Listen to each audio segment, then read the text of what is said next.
Isipin ang mga sundalo na napapaligiran ng kaaway sa lahat ng panig. Walang paraan ng reinforcement at dahan-dahan na uubos ang kanilang supplies. Ito ang katotohanan ng 101st Airborne Division noong World War II at nakilalang Battle of the Bulge. Noong Disyembre 1944, pinalibutan sila ng mga puwersang Aleman sa Bastonia. Sa gitna ng napakalamig na kondisyon, ang kanilang sitwasyon ay tila walang pag-asa. Ngunit pagkatapos, isang mensahe ang dumating sa kanila, papunta na ang ikatlong hukbo ni General Patton. Ang pangakong iyon ang nagbigay ng determinasyon sa mga sundalo na manindigan hanggang sa dumating ang tulong. Ang magkatulad na pangyayari ay matatagpuan sa 2 Kings, chapter 6. Ang lingkod ni Eliseo ay nagising isang umaga upang matuklasan na ang kanilang lungsod ay napapaligiran ng isang malawak na hukbo ng kaaway. Sa sobrang takot, sumigaw siya, "Naku, Panginoon ko, anong gagawin natin?" Ngunit tiniyak siya ni Eliseo at sinasabi, "Huwag kang matakot. Ang mga kasama natin ay higit pa sa mga kasama nila."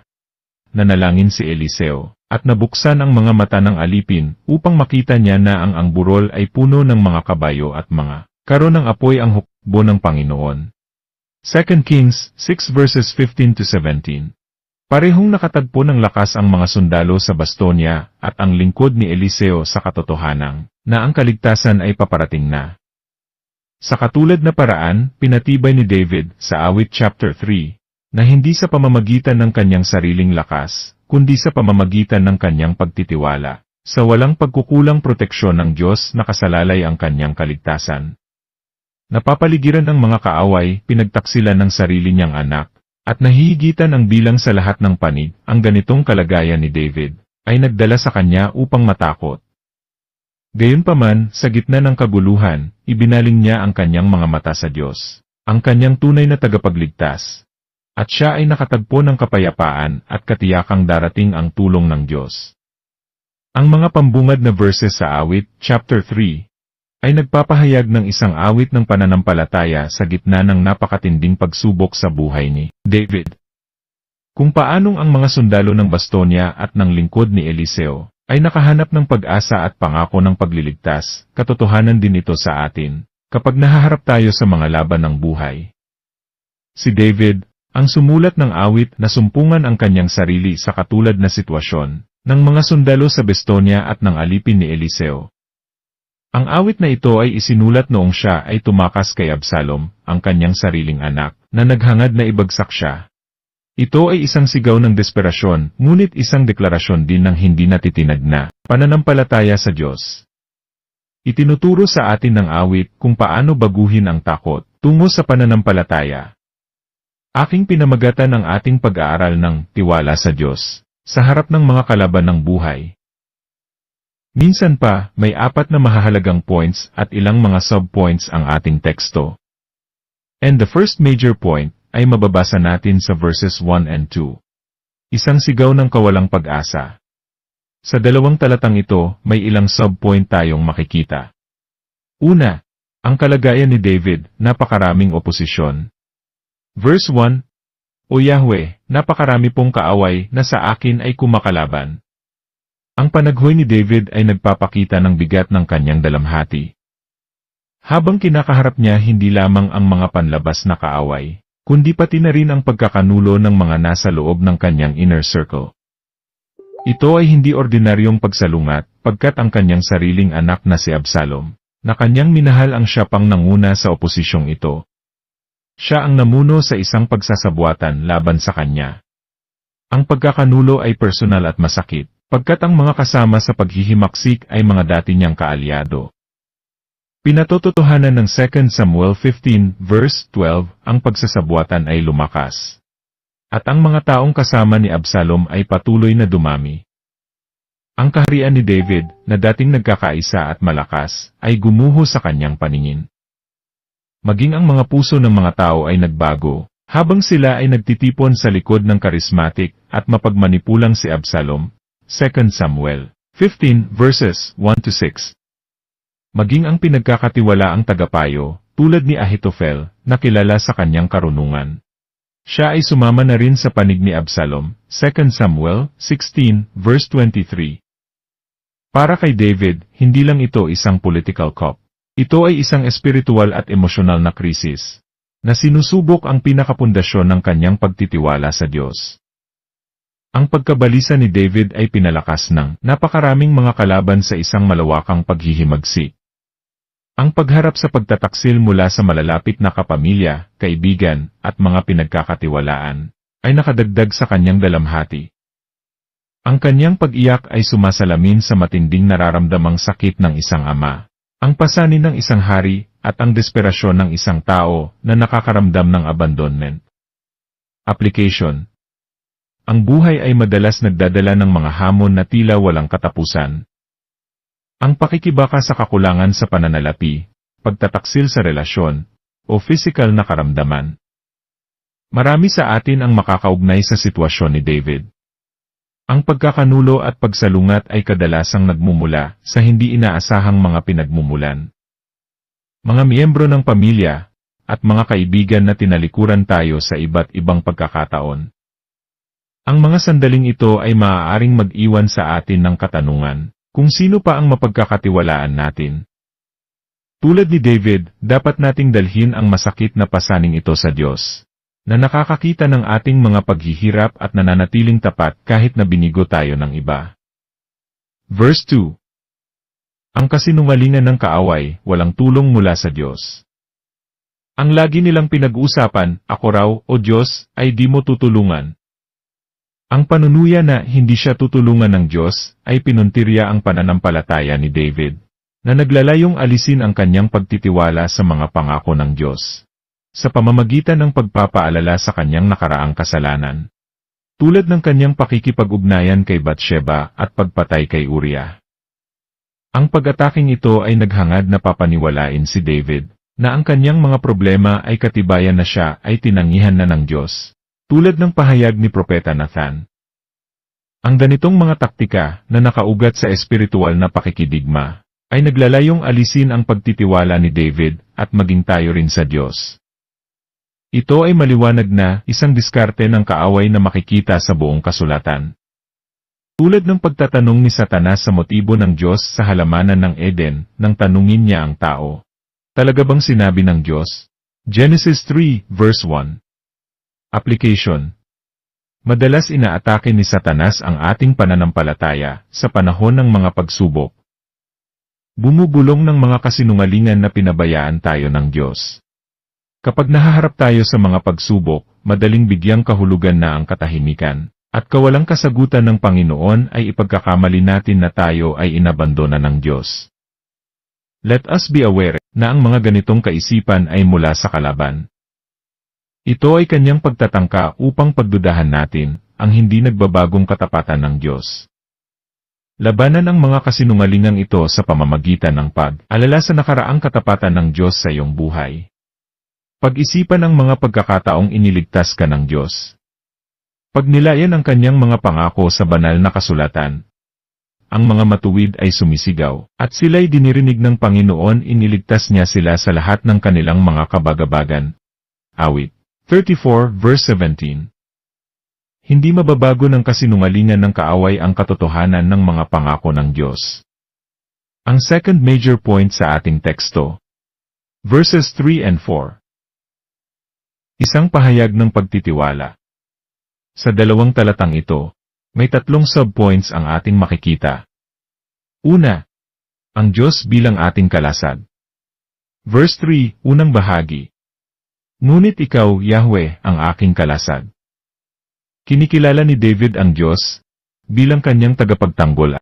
Kanyang inilarawan ang Diyos bilang isang kalasag. Hindi tulad ng mga ordinaryong kalasag na pinoprotektahan lamang ang harapan ng isang mandirigma. Ang proteksyon ng Diyos ay comprehensive. Pumapalibot sa buong pangangatawan, harap, likod at maging sa itaas. Ang larawang ito ay sumasalamin sa kumpleto at ganap na pangangalaga ng Diyos, na tinitiyak na nakakapagproprotekta sa anumang paraan ng pag-atake ng kaaway. Mga tao man o spiritual beings, na nagtatangkang saktan ang lingkod ng Diyos na si David at gayon din ang mga mananampalataya. Ang paglalarawan ni David sa Diyos bilang kanyang kalasag ay nagpapakita rin ng isang malalim at personal na pagtitiwala sa aktibong presensya ng Diyos sa kanyang buhay. Ang isang kalasag ay hindi dapat inilalayo sa presensya ng isang kawal. Dapat ito ay laging abot kamay na mapanghahawakan at mapagtitiwalaan sa init ng bakbakan. Sa pamamagitan ng pagtawag sa Diyos bilang kanyang kalasag, pinatutunayan ni David hindi lamang ang kapangyarihan ng Diyos, kundi pati na rin ang kanyang pagiging malapit at handang lumahok sa pakikipaglaban. Ito ay sumasalamin sa pangako ng Diyos bilang kapwa tagapagtanggol at katuwang. Isang katotohanang makikita sa buong kasulatan. Ephesians 6 verse 16. Lagi ninyong gawing panangga ang pananampalataya, na siyang papatay sa lahat ng nagliliyab na palaso ng dyablo. Application, kapag nakaramdam ka ng kahinaan o labis na pagkabalisa. Alalahanin ang proteksyon ng Diyos ay nakapaligid sa iyo ng lubusan.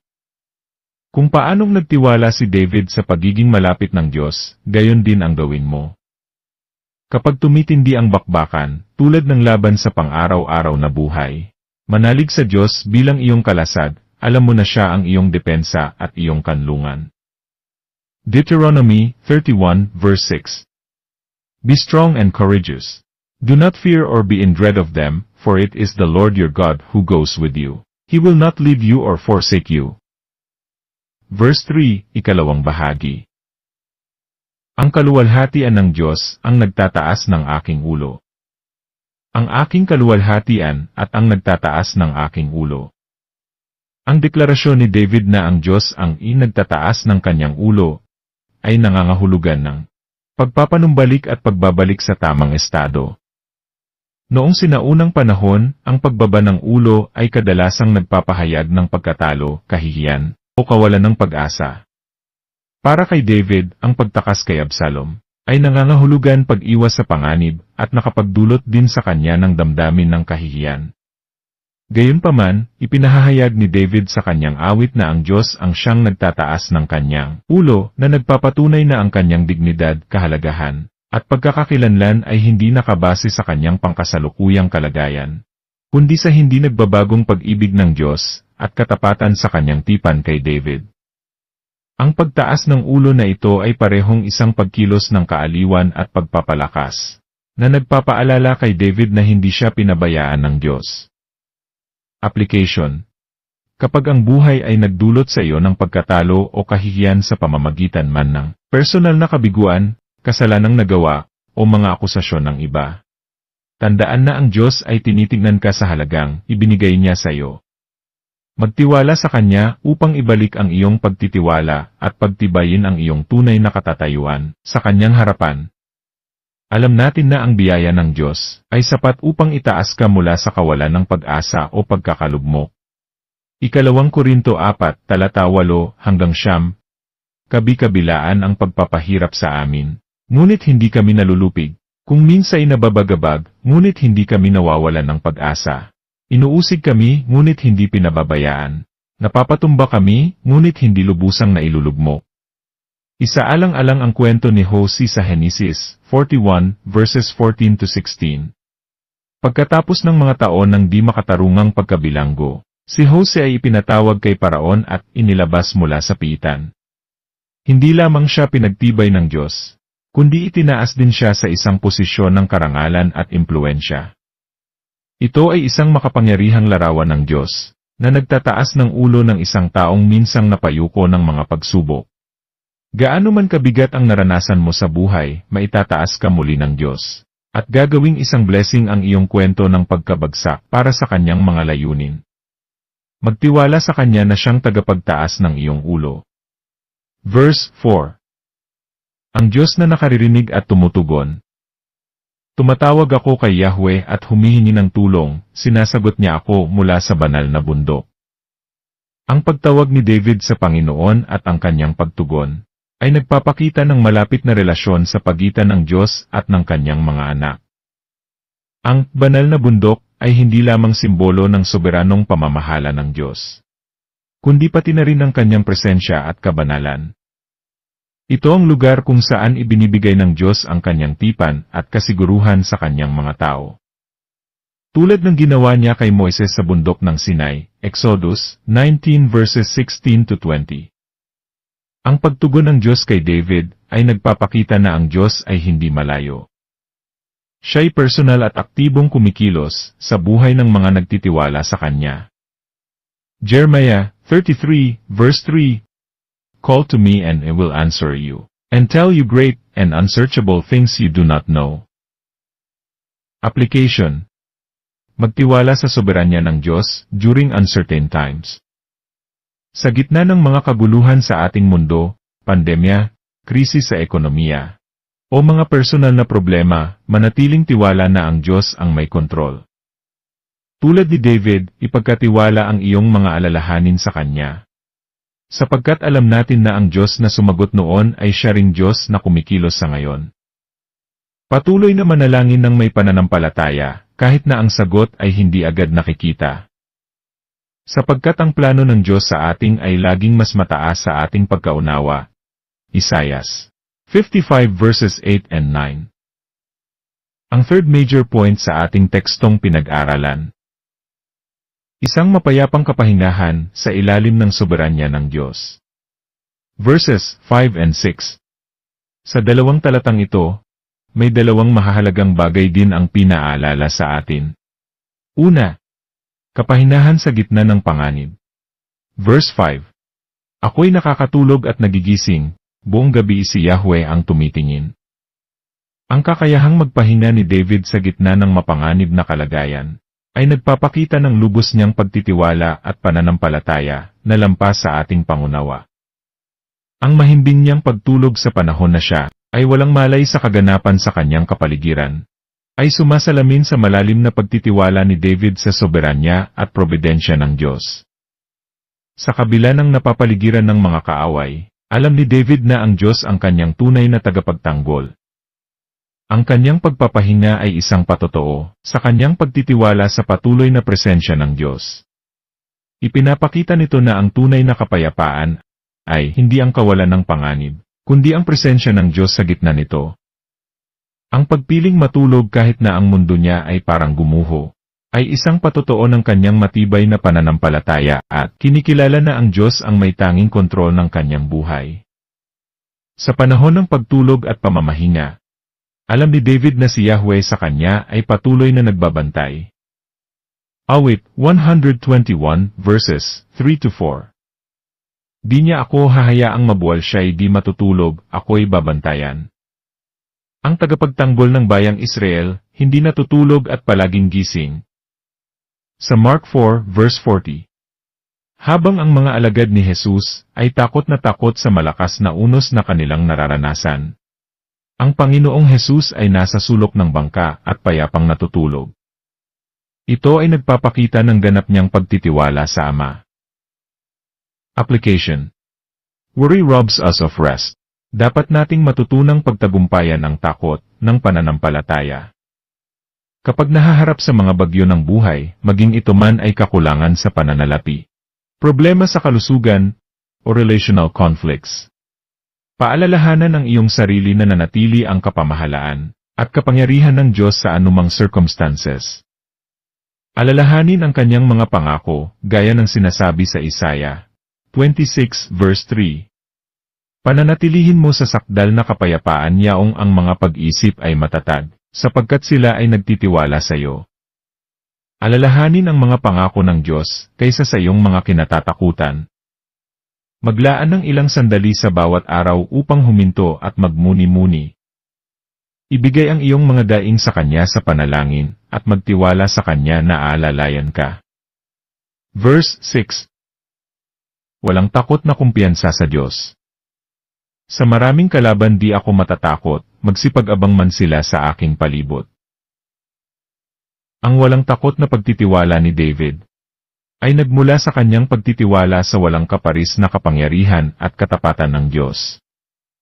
Sa halip na ituon ang kanyang isipan sa laki ng problemang kanyang hinaharap, itinuon niya ang kanyang pag-isip sa kadakilaan ng Diyos. Tulad ng kanyang tagumpay laban sa higanteng si Goliath. Ang kanyang katapangan ay nag-ugat sa isang personal na karanasan kasama ang Diyos. Sa maraming beses na pakikipaglaban sa ilang, sa mga mababangis na hayop. Ang malalim na kaalaman at karanasang ito sa karakter ng Diyos ay nagbigay sa kanya ng lakas, tapang at kumpiyansa upang harapin ang kanyang kasalukuyang krisis, nang may hindi natitinag na pananampalataya. Application. Tumutok sa kapangyarihan ng Diyos, hindi sa problema. Kapag napakabigat ng buhay, sadyang ilipat ang iyong pag-isip mula sa laki ng problema tungo sa kadakilaan ng Diyos. Bulay-bulayin ang kasulatan na nagpapaalala sa kapangyarihan ng Diyos. Jeremiah 32 verse 17. Ah, Lord God, it is you who have made the heavens and the earth by your great power, and by your outstretched arm. Nothing is too hard for you. Palakasin ang kumpiyansa sa pamamagitan ng pag-alaala. Alalahanin ang mga panahong naging tapat ang Diyos sa iyong buhay. Gumawa ng journal at itala dito ang iyong mga naging karanasan tungkol sa katapatan at probisyon ng Diyos.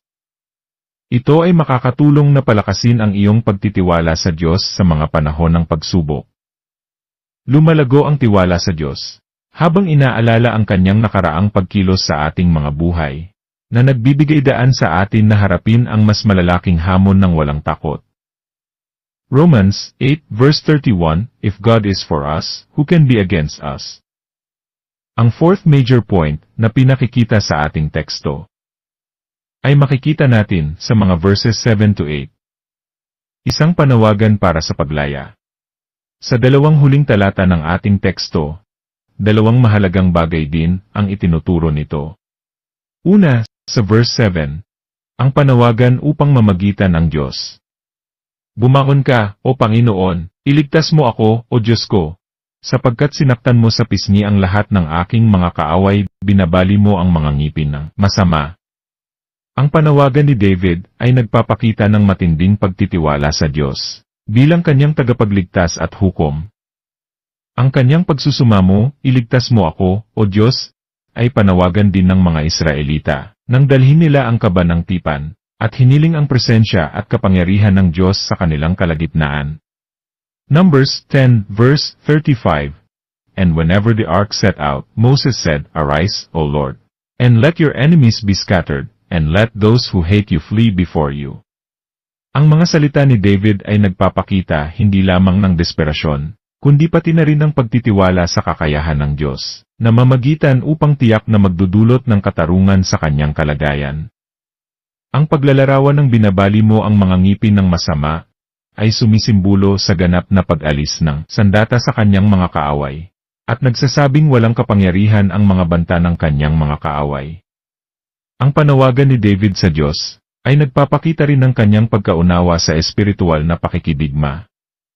Ang kanyang katapangan sa paghiling sa Diyos na kumilos, ay nagpapaalala sa atin na ang mga laban sa buhay, pisikal, emosyonal, o espiritual man, sa huli ay ang Diyos ang siyang lumalaban para sa atin. Ang panawagang ito ni David ay hindi para sa personal na paghihiganti, kundi para manaig ang katarungan ng Diyos. Nagtitiwala si David na ang Diyos mismo, ang haharap sa kanyang mga kaaway sa kanyang sariling paraan at oras. Ang pakikialam ng Diyos ay magtatatag ng kanyang kaluwalhatian, at mapoprotektahan ang kanyang covenant people. Application. Pray boldly and specifically. Tulad ni David, lumapit sa Diyos na may agresibong saloobin sa panalangin. Nagtitiwala na ang Diyos ay tutugon at didinggin ang iyong panalangin. Kapag nalulungkot ka, tandaan ang sinasabi ng Hebreo 4, verse 16. Lumapit tayo sa trono ng biyaya ng Diyos nang may pagtitiwala, upang tayo ay makatanggap ng awa at makasumpong ng biyaya na tutulong sa atin sa panahon ng ating pangangailangan. Magtiwala na dinirinig ng Diyos ang iyong mga daing at siya'y may kapangyarihang iligtas ka. Hayaang ipaglaban ng Diyos ang iyong mga laban. Kapag nahaharap sa napakatinding hamon, tandaan ang Exodus 14 verses 13 to 14. Huwag kang matakot. Tumayo ka at makikita mo ang pagliligtas na ibibigay sa iyo ng Panginoon ngayon. Ipaglalaban ka ng Panginoon, kailangan mo lang tumahimik. Ang pagsuko ng iyong mga laban sa Diyos ay pagpapakita mo ng iyong aktibong pagtitiwala sa Kanyang kapangyarihan. Verse 8. Ang kaligtasan at pagpapala ng Diyos. Si Yahweh ang nagbibigay ng tagumpay, pagpalain mo nawa ang iyong bayan. Ang konklusyon ni David ay nagpapakita ng kanyang di natitinag na pananampalataya sa soberanya at kakayahang magligtas ng Diyos. Kinikilala niya na ang kaligtasan ay hindi nakakamit sa pamamagitan ng pagsisikap, pamamaraan o diskarte ng tao, kundi sa pamamagitan ng biyaya at kapangyarihan ng Diyos.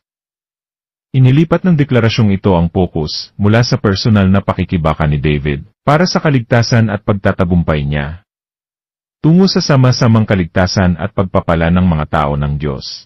Nanalangin si David hindi lamang para sa kanyang sariling kaligtasan, kundi para din sa pagpapala ng buong komunidad ng mga mananampalataya. Pinakikita sa pagkakataong ito ang laman ng puso ni David, at ang kanyang pagkaunawa sa mga layunin ng pagtubos ng Diyos.